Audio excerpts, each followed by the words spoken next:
I-twist mo ito. Pag ganyan.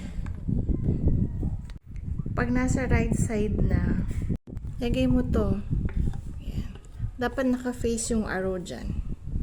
Tapos i-twist mo per right. Ayan. Hanggang mag-lock siya. Okay, next ito naman chopper. Yung next na ilalagay. Pag nalagay mo na yan, iharap mo sa yung Emarflex chopper. Dapat yung position ng cover ganyan. Dapat nandito siya. I-shoot mo dito.